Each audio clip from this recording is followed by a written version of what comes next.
Got on my leather jacket thriller. The show ain't nothing Miller. Man, I'm a lady killer. If I want her, I'm a stealer. I promise I can make her fly away like caterpillars. So if you don't know by now, then you should probably get familiar.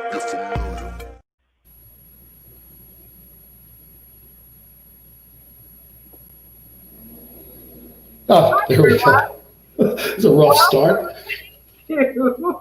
Ask the Expert. Today is Friday. I'm Leticia Romero, and I'm joined by my partner, George Passarello. And boy, has this been an eventful start to our show. George, I tried to go live and do a little promo before the show, and Facebook wouldn't put it up. And then, of course, we had a little bit of a technical problem here going live. But it kind of leads me into questions that I've been being asked by some friends who are very active on social media about what the hell is going on with social media, with banning of posts, with audiences, with posts not being shown to audiences, to people being banned. One of our friends who usually watches us on Facebook was actually kicked off of Facebook because she posted something, and we still can't figure out what it was. But it was the gentleman that the young kid that shot the child molester in the protest in, I think it was Portland. I can't remember his name right now. But anyway, it was his name, and he was thrown off of Facebook. So strange things are going on in social media these days, George. And I think that's the subject, a little bit of the subject of what we're going to talk about. Huh? Yeah, I mean, listen, I call it the silent algorithm.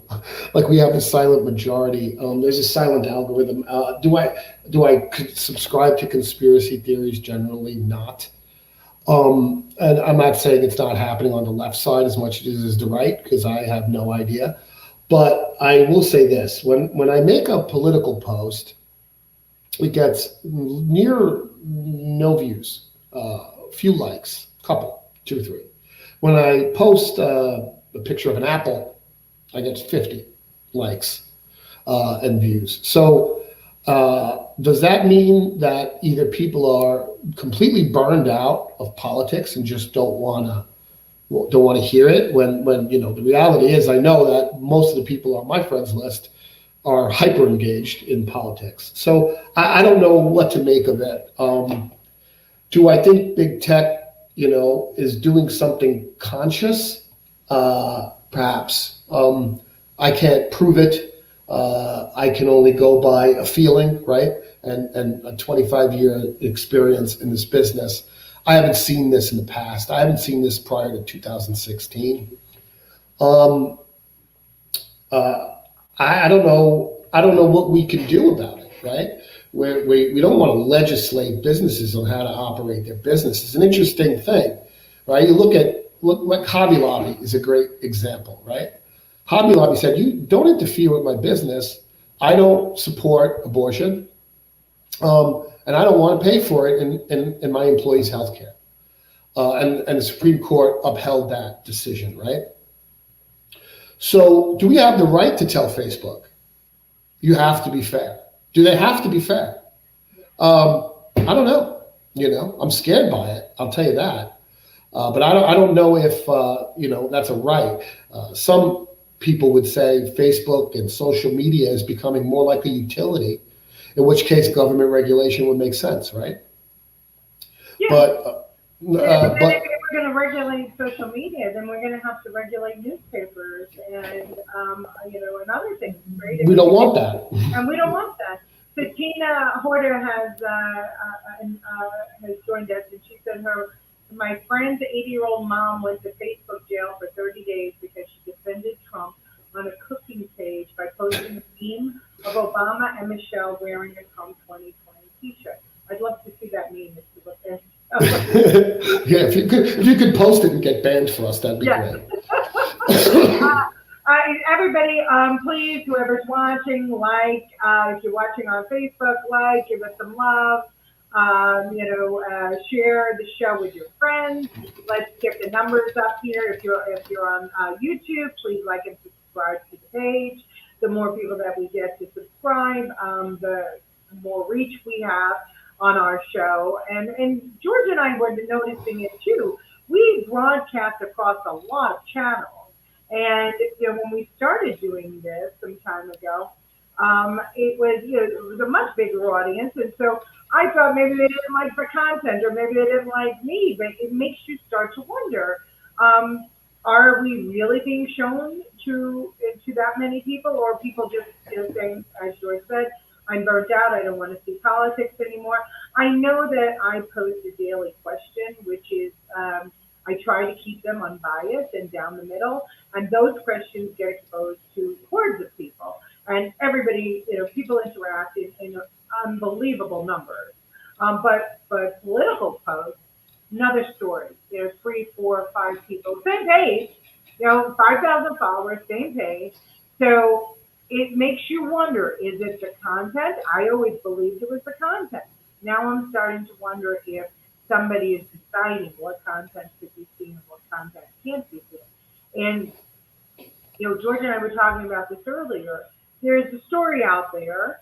The Senate disclosed information about Hunter Biden taking $3.4 million from the Moscow mayor's wife on a trip in 2014. Oh, by the way, who was the former mayor of Moscow, who was fired in 2010 for corruption? Yeah. So who carried the story? How many people read about the story? How many people know that it exists? I only saw it in the Daily Mail and the New York Post. And I saw it briefly on Fox 5. But I watched CNN, I saw nothing. I watched MSNBC, I saw nothing. I watched other news shows, saw nothing about this.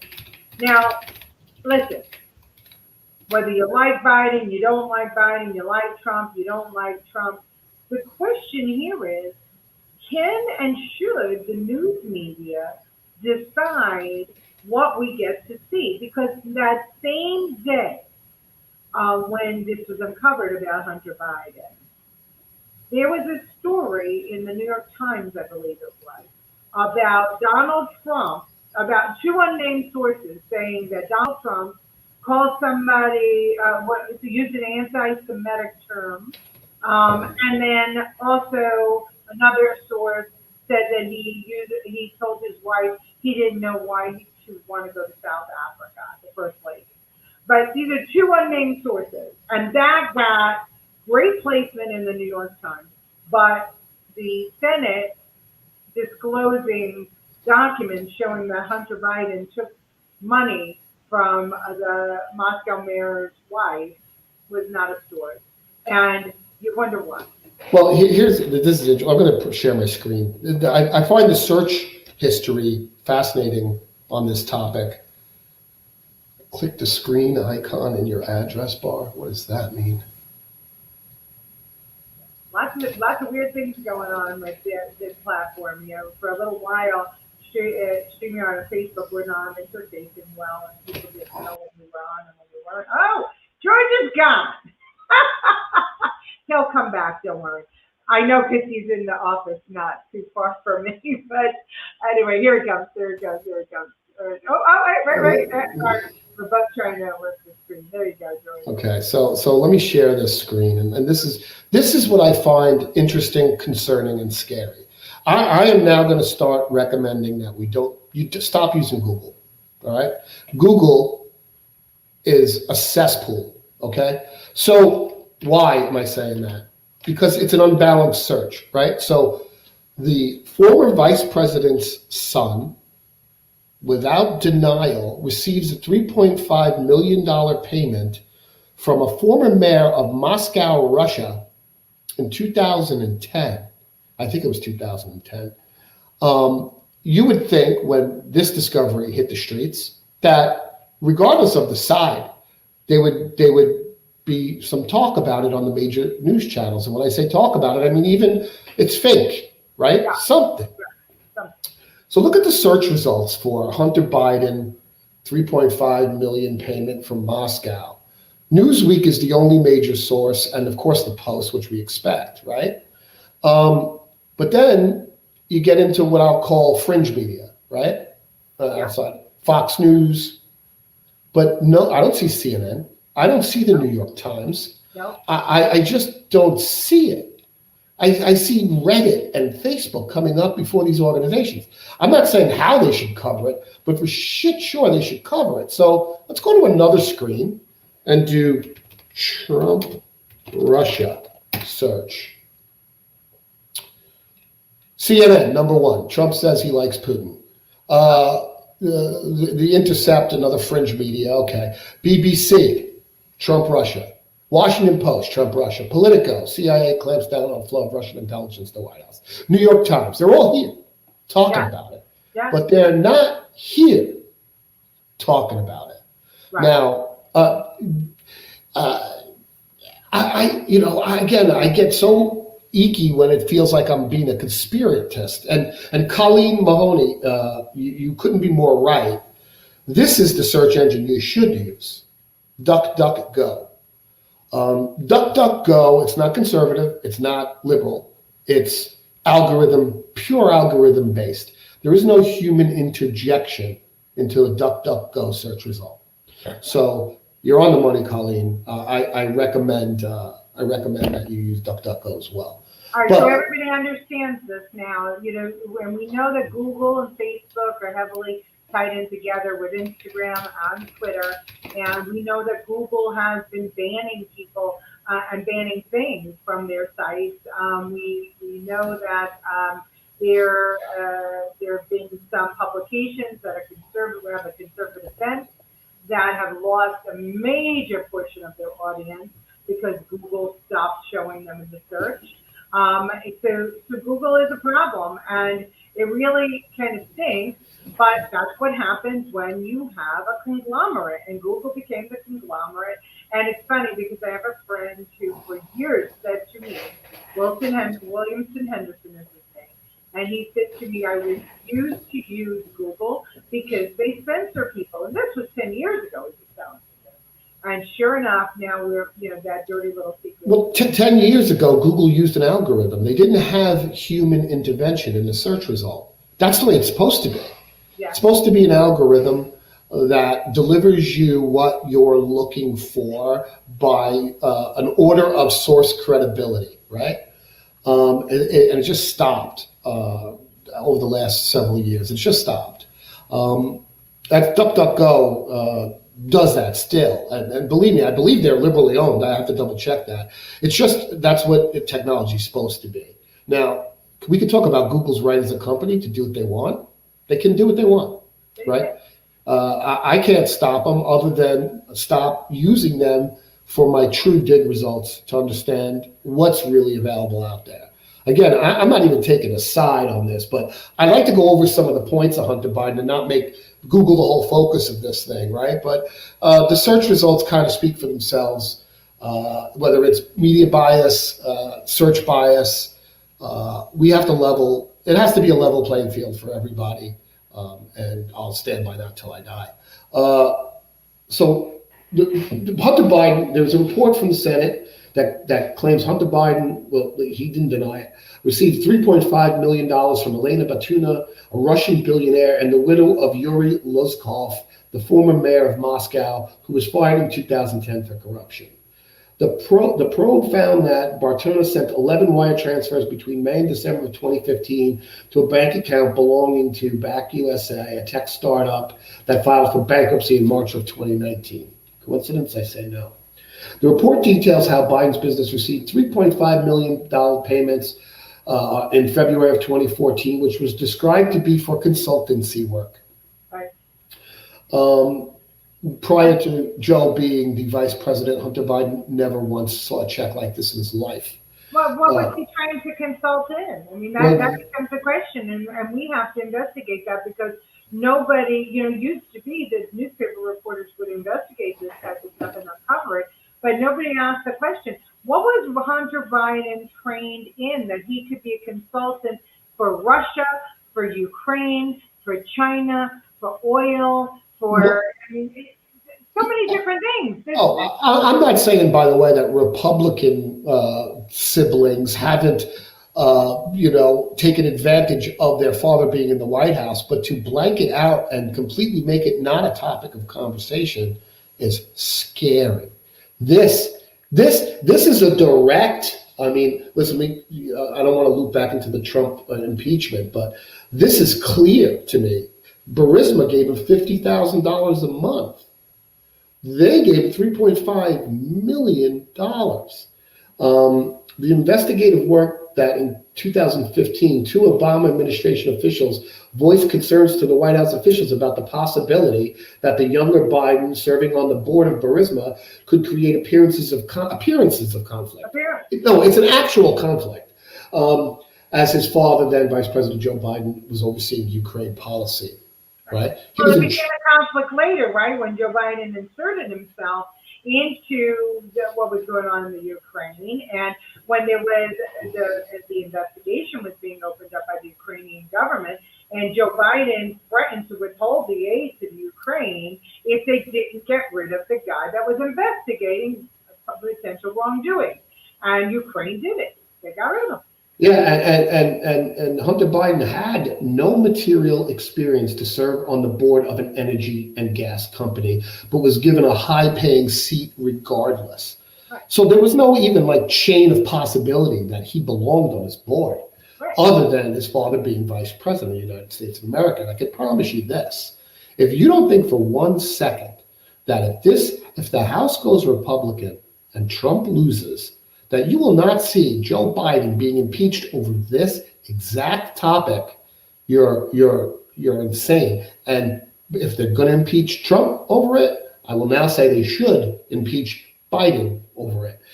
This is a clear violation of national interest.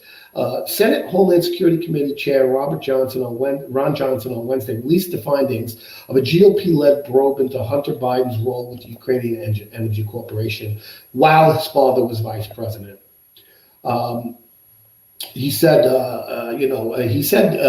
something that is disturbing, and that he hopes it affects the November election. So a lot of people are reading that as this guy is saying he's bringing it up to affect the election. I think I hope it affects the election too, because the last thing we need is monetary corruption to return.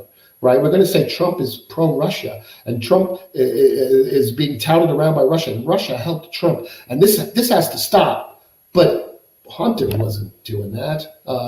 That wasn't fishy at all. Yeah, listen, they impeached Donald Trump over a conversation that he had with the Ukrainian officials, talking about the fact that he was concerned that the former officials they terminated their investigation into Joe Biden and Hunter Biden, and he wanted that investigation, he wanted that official, the newly elected president, to look into why that was terminated. And he used his executive power to say it. Now, here's the thing. Here's my big question for people out there. Let's just put the shoe on the other foot.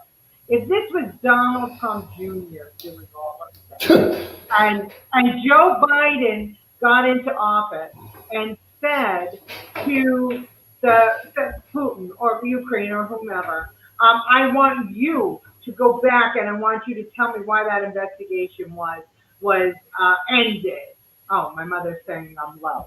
Okay, well, that shouldn't be because I'm on a microphone. So I wonder if, hold on a second.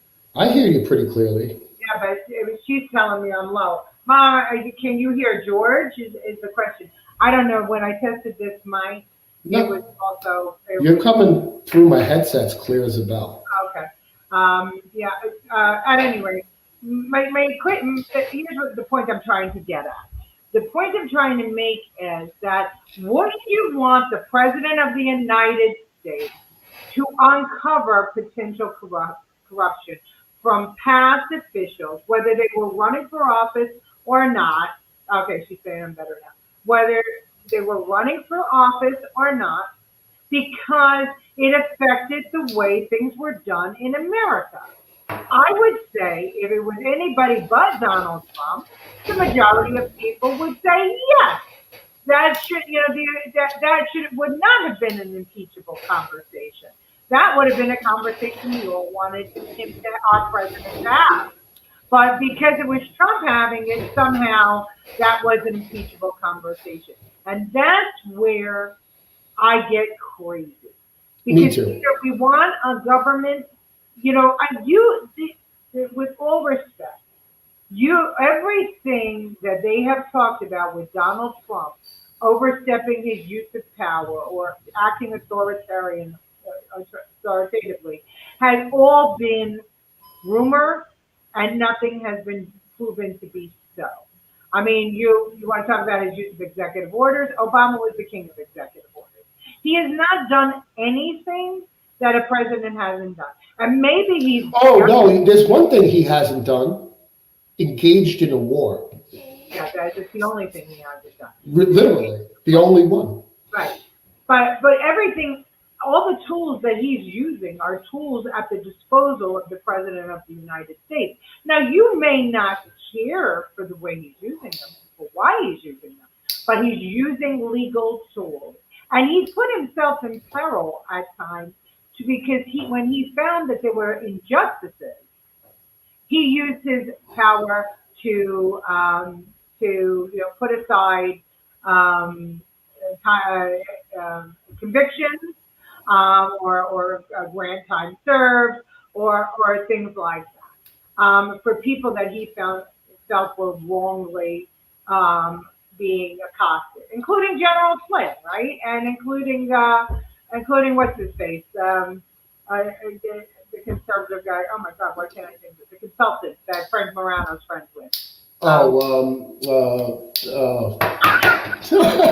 my God, it's so sad. That is sad. I can't. Somebody type it. I know.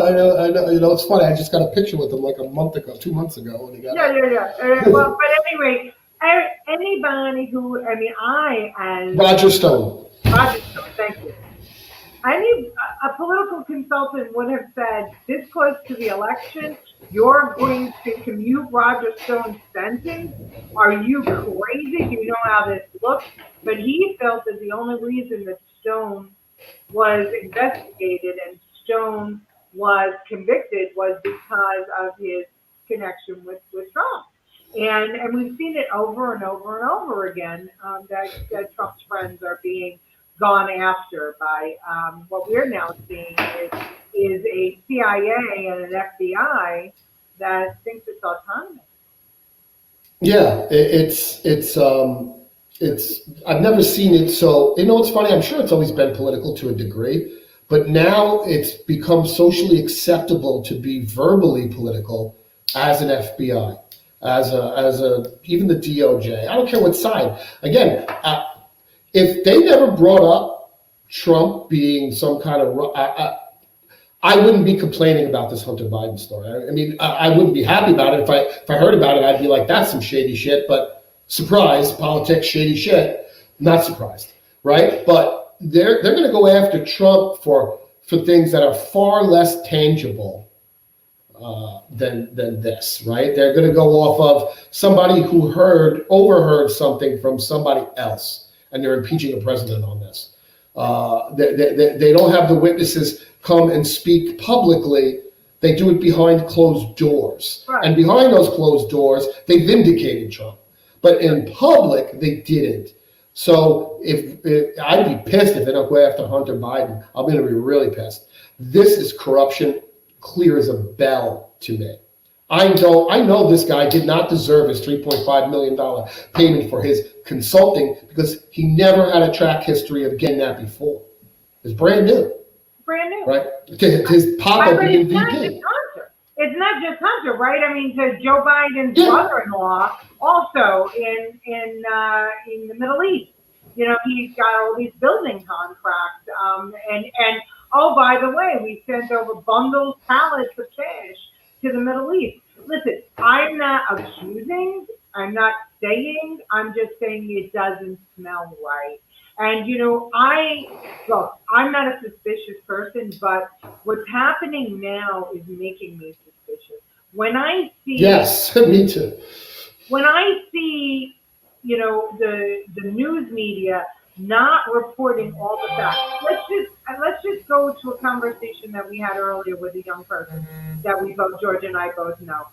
It was about the Breonna Taylor case, right? And I stated that I heard early on when she died was that she was in her bed and she was asleep and she was alone, and that a neighbor who didn't like her called the police, and the police burst and said that she had a gun, and the police burst through the door and shot her while she was asleep in her bed.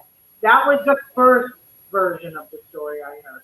And of course I said, oh my God, how could this possibly be? That a neighbor with a beef used the police as a weapon, and they knew she had a gun, and they knew that she was black, and they knew she was asleep. I mean, it was so sensational, and it was so terrible, and I couldn't believe it. Now, what we learn is that, and that she was a wonderful EMT, and she had a great life, and she was a great person. These are all the things that we heard. And people took to the street and after the George Floyd murder, and threw to Breonna Taylor and said this was also a case of murder by the police. Now we come to find some other facts that were reported by other news media, that she wasn't asleep in her bed, that the police did have a no-knock warrant, but that the police announced themselves as they came in, but that For 60 seconds is what I heard. Again, I didn't see this happen, so I can't. But that's what's being reported. But here's what we know: that the warrant was for her and for her car, and that she was no longer an EMT, and that she was terminated as an EMT for something, and that her former boyfriend was a drug dealer unknown to the police, and that there was a whole bunch of situations. But what about the rental car? There was a dead body found in a rental car. I think that's the reason she was fired, or something to do with it. Because she had a corpse in her car. A corpse was found in an abandoned rental car that she rented. Right, and we don't know if it was hers or the ex-boyfriend. We don't know, but we know that it was attached to her. But what ultimately happened is that when the police came through the door, the boyfriend or the man that was there, her boyfriend, who was never in trouble, who had a legal gun, shot the police officer, and the police officer shot back. Now, is that a normal reaction from a police officer? Police officers, I know that we have many who watch the show. Please weigh in on that. Everything I know about the police is that you shoot at them, they shoot back at you. And they're not trained to maim because they don't know what your intention, if you shoot a gun, is to kill them. And so they shoot to kill. Did that happen to the man who shot? No, it happened to the victim behind. Okay, which was Breonna Taylor. But again, we don't have all the facts. We don't have all of the facts, but we do have some more facts than we had before. Now, news programs gave us all those interesting facts about how she was an innocent victim, asleep in her bed, blah, blah, blah, and never corrected themselves. And as such, we have new riots going on in the street.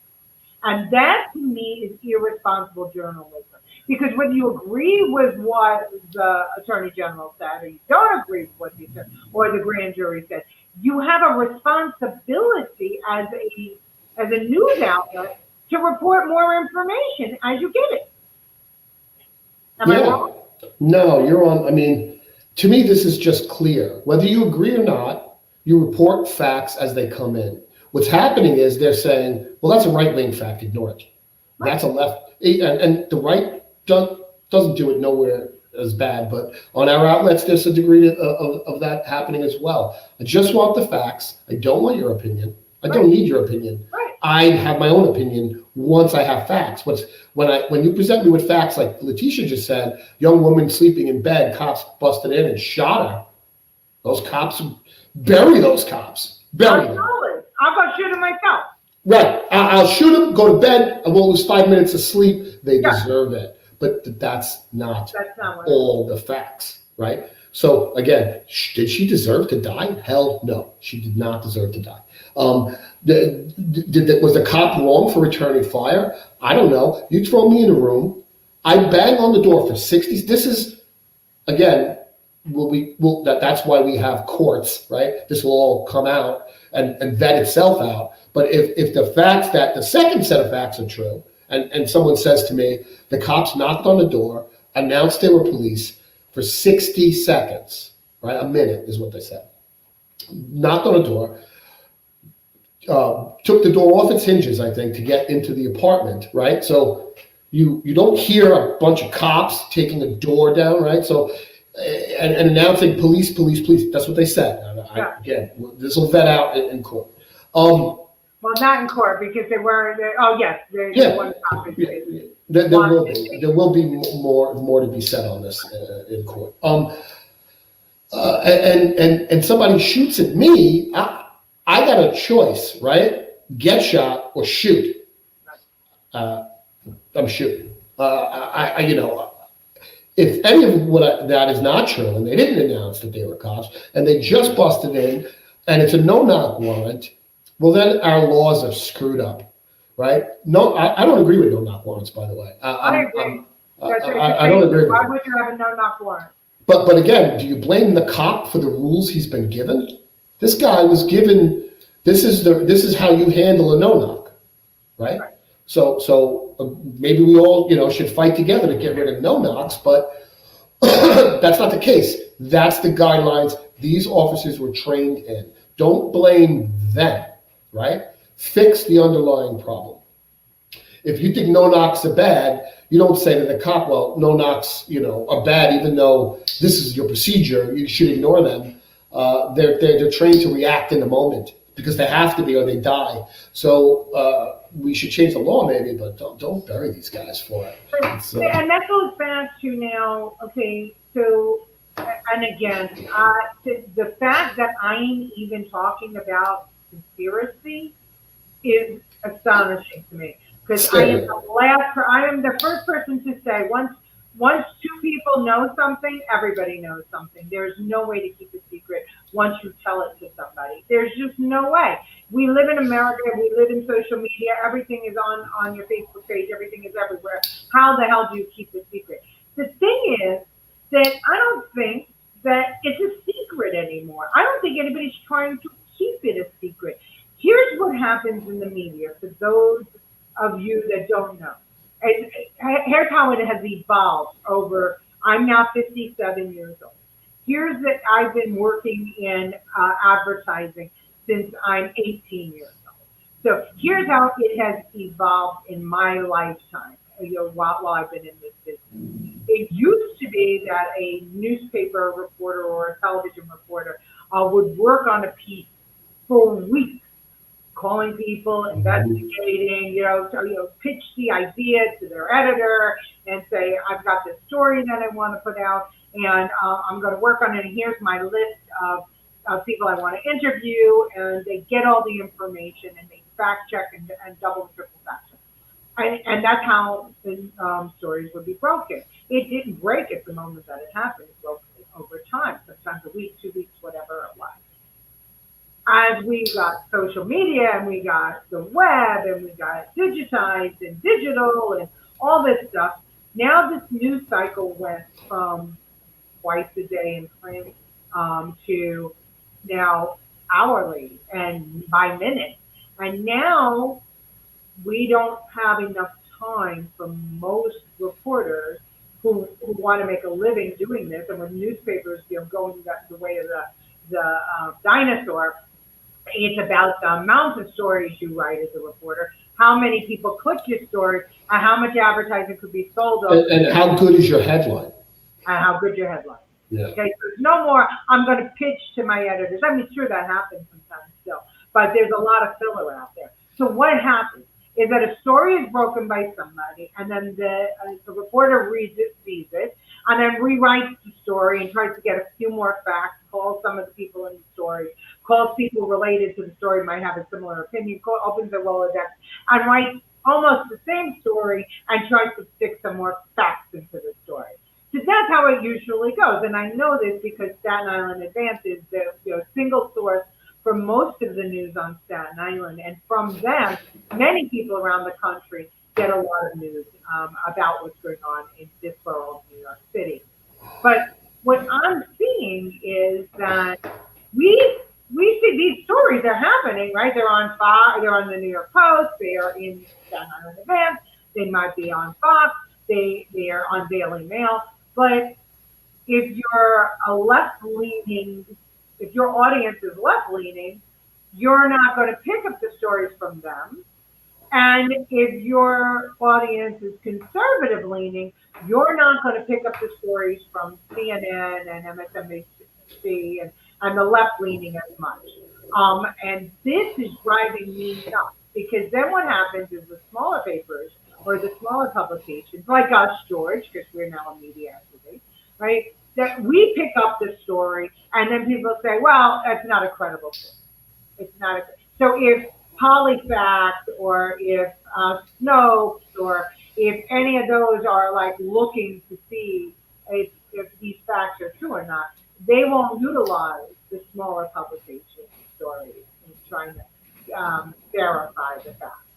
And even though those entities have a bias to them.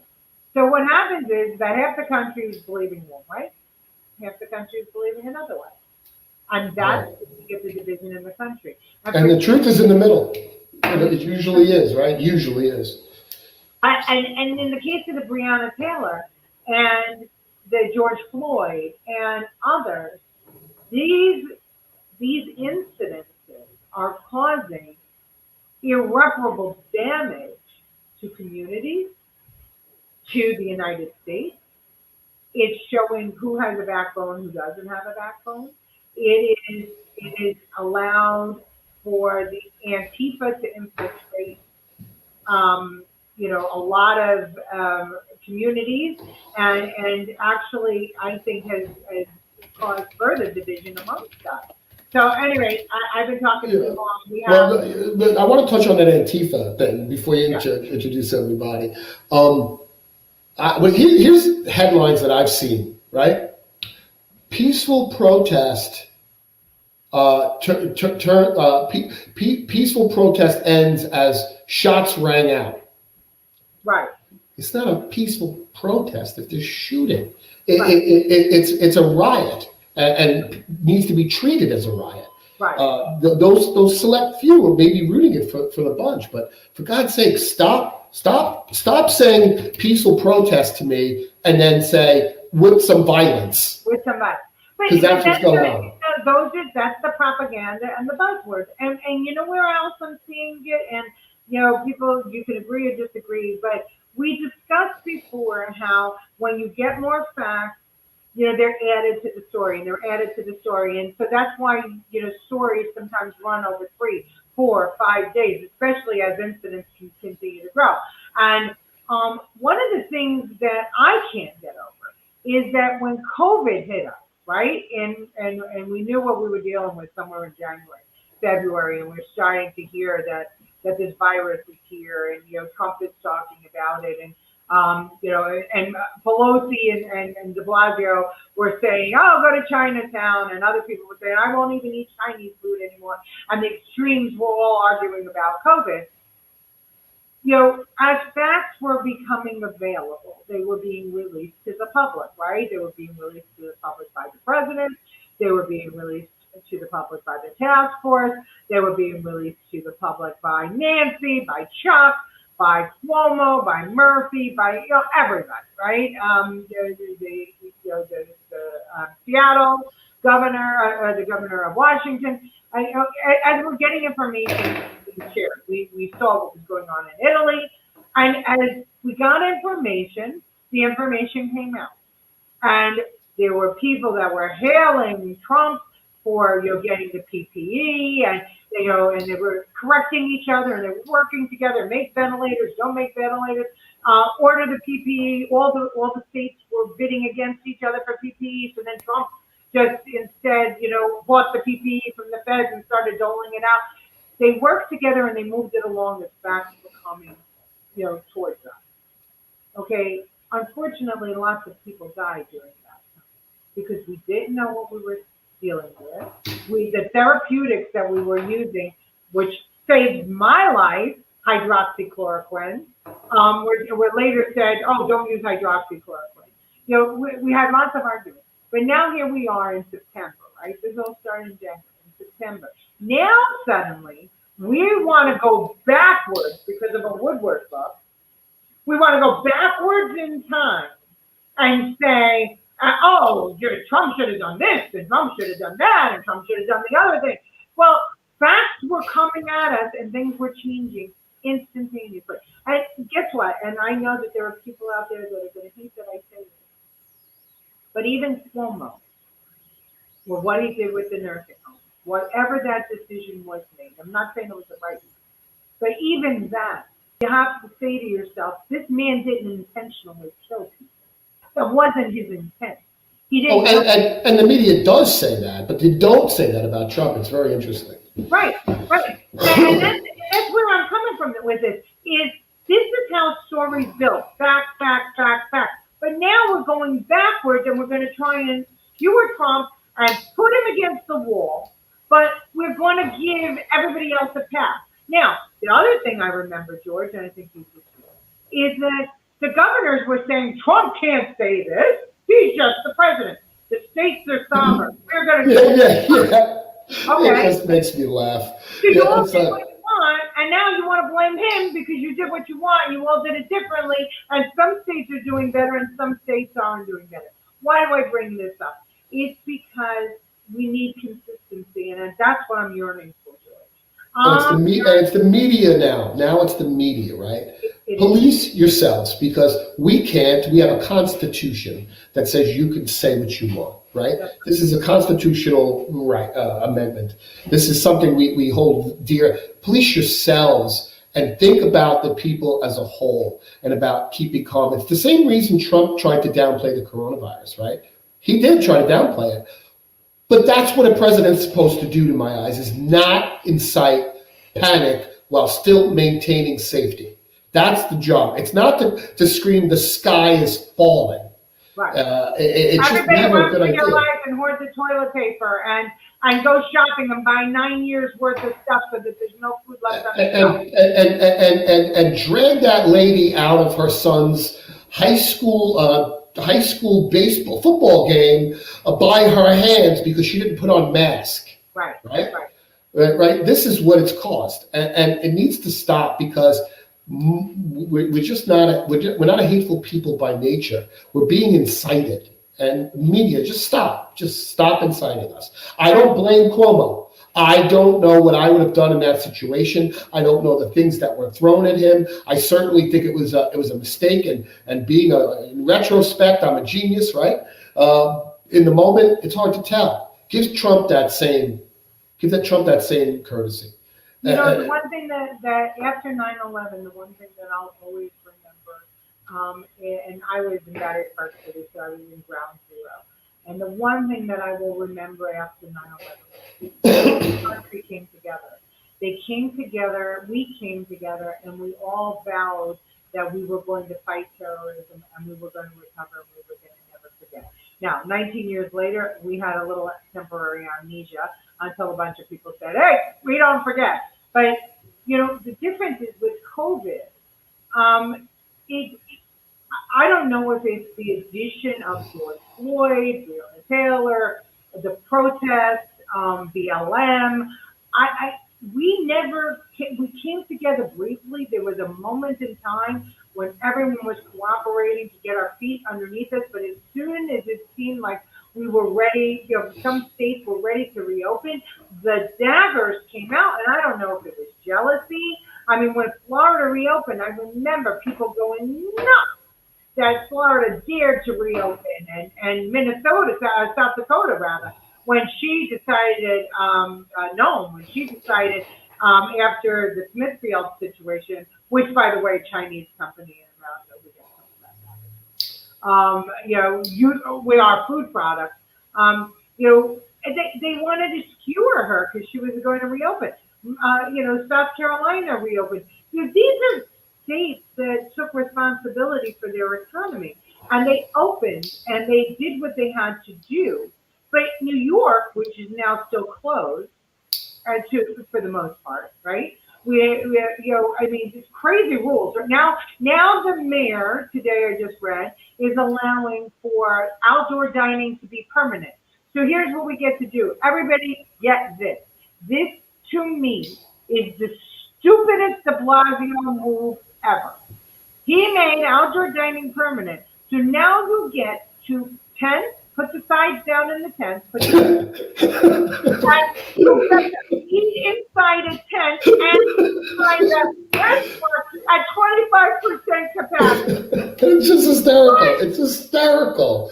It's complete insanity. It's mental. You're saying tables 6 feet apart, and you want to use your outside, do it. That's fabulous. But everybody's 6 feet apart. What is this 25% capacity?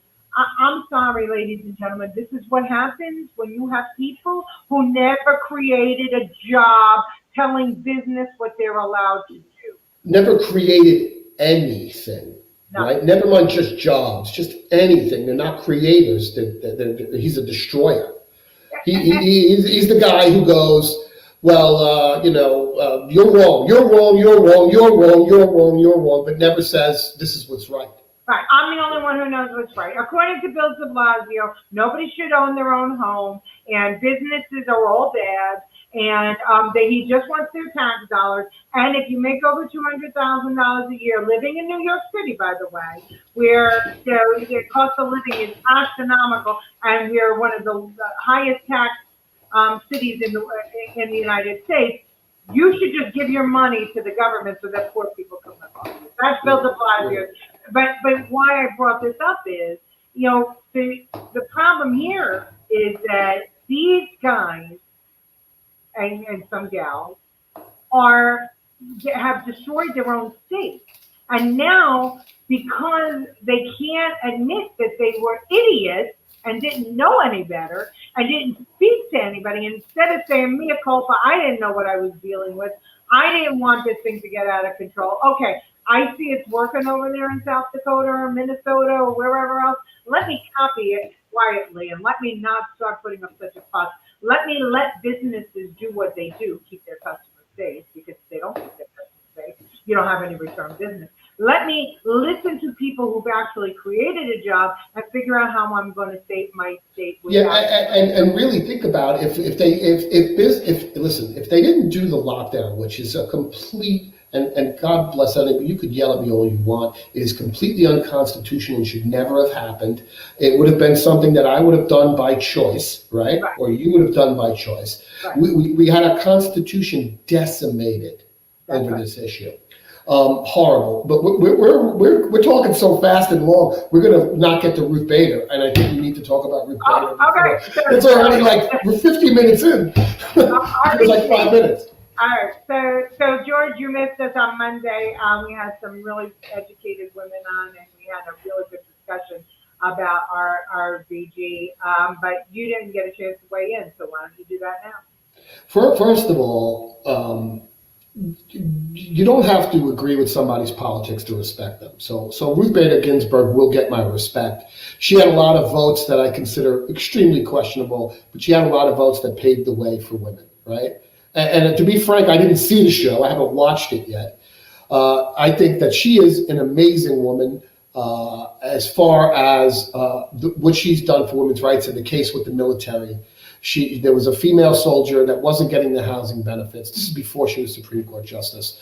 And she went to court and fought and said that woman should have the same benefits as the man, and she won. And that precedent was set, which caused the toppling of women's rights issues from that moment on. So kudos to Ruth Bader. She will be missed. But now to get on to should she be replaced immediately, heck yeah. Ruth Bader Ginsburg. It's the president's, and I'm going to go through a bunch of stuff that you may have covered already. It's the president's, it's not his right. It's not his. It's a constitutional obligation to nominate a Supreme Court candidate. Not now. When your Senate is of the same party as you, that nominee will go through. When the Senate is not the same party as you, a la Obama, it won't go through. So everyone's freaking out over this, but Obama is the one who caused this, in my eyes. He changed the what do they call it? The filibuster. The number of people that you needed to confirm. It used to be 2/3 of the Senate. Right, and now it was 60 senators, I think, right? And now it only takes 50 senators because he needed to get his nominees through, and and I'm not saying it was right or wrong what the Senate did, but he used that rule to his advantage, and now it's coming back, and it's coming back to bite you in the ass. Right. That rule should have never been changed. I agree. And what that means is Trump wouldn't get his nominee right now. He wouldn't have 60 right now. That's right. He wouldn't have enough. But So everyone out there that's mad that Trump is going to get this nomination, go yell at Obama. He gave it to him. Another one he gave him. He gave it to him by changing the rules to suit their needs, which, by the way, the hard left is masterful at doing. The Constitution is written in stone, right? When you want to make adaptations like this, be very careful what you're asking for. Don't change the rules to suit your temporary needs. Think of the future. So although I'm happy at this moment in time that Trump's going to get his nomination, at some point in the future, it's going to come back around again, and I'm not going to be happy that he changed that rule. So keep it. He should have kept the 60 rule. Don't blame Trump. It was clear with the Senate. It was the Senate majority leader at the time that changed the rule to 60 to suit Obama, to help Obama. Right, to suit Obama. So now Mitch is keeping it that way because it suits him. But that goes back, George, to what we were talking about before. These are the tools that are in the belt that are available to the senators and to the party checks and balances to the House. This is the way that the politics of the game is played, right? And we all understand that politics is a game, and there's this structure, there are rules, you work within the structure, you get things done. If you can't get what you want, some people are able to figure out ways to go around it. That's what happened in the Senate before, in the Democrat-controlled Senate. Now it's happening again. And anybody that's crying could cry about the Senate doing it, the Democrat Senate doing it in the past, or Obama, or they can actually say, should Ruth Bader Ginsburg have stayed as long as she did? When she got sick and realized that Obama was out and that Hillary may not have won, wasn't going to win the election. And she had cancer at the time, right? She knew she was ill, and there are rumors, because I wasn't there, that there were conversations between President Obama and RBG. Do you really want to continue on? Because then he would have been able to appoint before he left office, and and she wanted to stay. So we wound up with Scalia,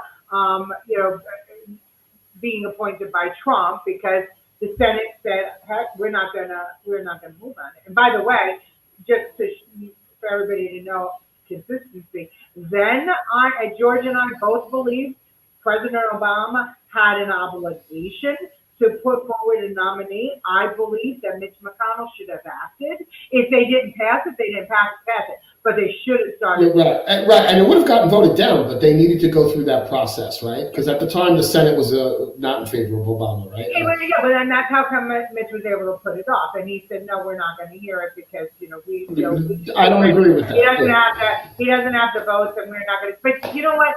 Through the debate process is where some people change their minds. That's where deals are made. That's why we have conventions to get candidates for president. That's why These handshakes, these horse trading situations, and that's also why we have the Electoral College. To some extent, at one point, that college used to trade and make deals and do things, other than, it was a convention, if you will. It literally is a convention. Conventions are where deals are made, and that's why we still have that convention process. So when Mitch McConnell back in 2016 decided he wasn't going to have the conversations on the floor, he did that to protect his majority. He did that because if people heard that Merrick was a worthy candidate, they would have wanted, the public might have put pressure for them to approve. So rather than have those conversations and have the process vetted, they put it to the side so that they could maintain control. And be clear, and check my numbers. Anybody want to throw in the comments? I believe there were 10 nominations in history where the president and the Senate didn't match, and only 2 of those got confirmed. Right. So this is politics. This is actually what the system is designed to do, is to prevent one-party rule like we have here in New York State. It's to prevent that so that everybody in America has a voice, right? That's checks and balances. We're decimating that. And at some point, these rules that right now are suiting your needs could be flipped on you like a brick house. So protect them, whether you agree with them or not. I do. I'm with Leticia. Didn't agree with the way they handled the 2016 nom. I thought it was stupid. They weren't going to get that nom through. But he did. You're right. He protected the people that would vote on it, too, because they had to go for elections, right? So well, actually, people, the Democrats were the reason that there were Democrats that lost their Democrats that lost their seats and Republicans that retained their seats based on what was going to happen next. I mean, the country, and that's what Mitch McConnell was trying to say.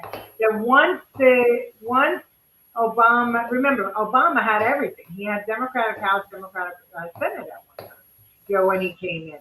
And then the people in the midterm said, no, we're a Republican Senate. So that's what Mitch McConnell used. He said the people said, no, we don't want your Supreme Court pick. We want to hear the Republicans. Now, interpret it however you want. It's politics. And also, it was a lame duck year, which I find a very different scenario as well. Obama, there was going to be 2 new presidents, right? There was definitely a new president. There was going to be a new president. Yeah, so it's apples and oranges, and anybody out there again who says, but Ruth Bader Ginsburg's dying wish. If I hear this one more time, I am going to slap it out of someone's mouth. Someone's dying wish does not change the Constitution of the United States of America under any circumstances. I respect Ruth Bader, but she doesn't get to change the Constitution as a dying wish. No one does. Chuck Schumer's banter or Nancy Horrible. Threat of impeachment or people who are outraged or anything else. The Constitution is the Constitution. The politics is the politics. And with all respect to RGB or RBG, if it was her dying wish that a Democrat get to choose her replacement, she should have left when Obama was right. And again, I promise you, if it was a Democratic, it was a Republican justice that died, and it was a Democratic president, I just don't think that they would be saying the same things that they're saying right now.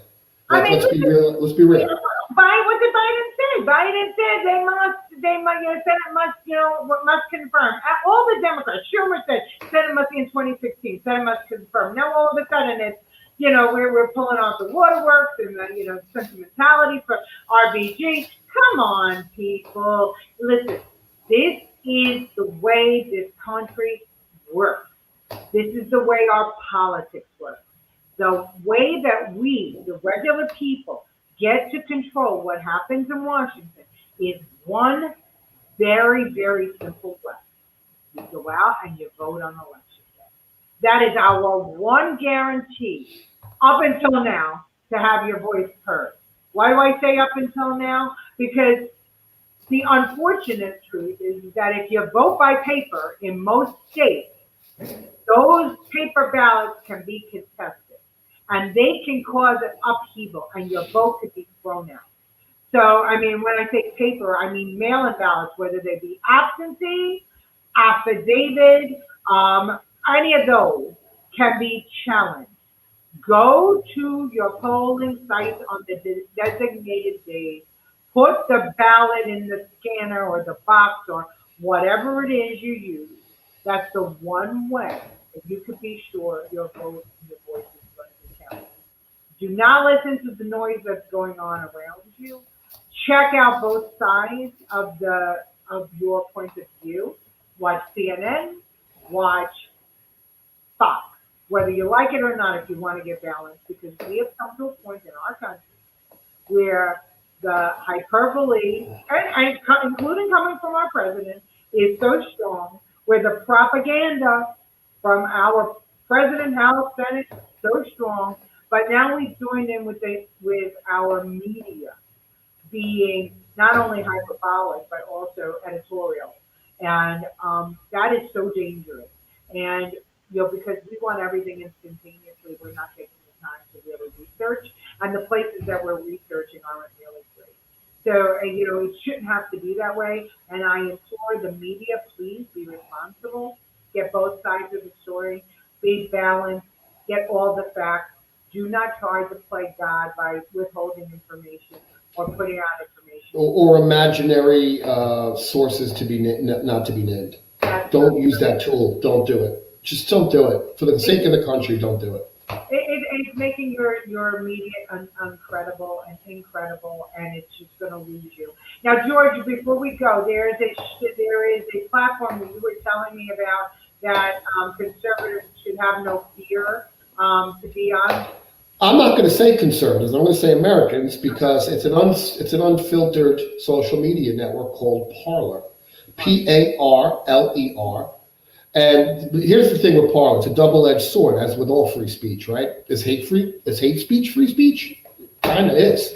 Parler doesn't editorialize a thing, but that also includes things you may not want to see, like porn, right? So as long as you set your settings right when you set up your Parler account, make sure you don't want to see those things, because they clearly mark them.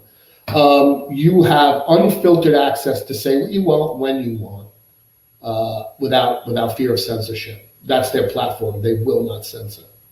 I'm using it at New Yorker, NEWYOKA, on Parler. I recommend everybody give it a spin. I don't think we should get rid of Facebook. I think Facebook's amazing, but just the existence of Parler can keep Facebook in check. So check it out. So check it out. So Parler for as a social media platform, DuckDuckGo for your searches from now on.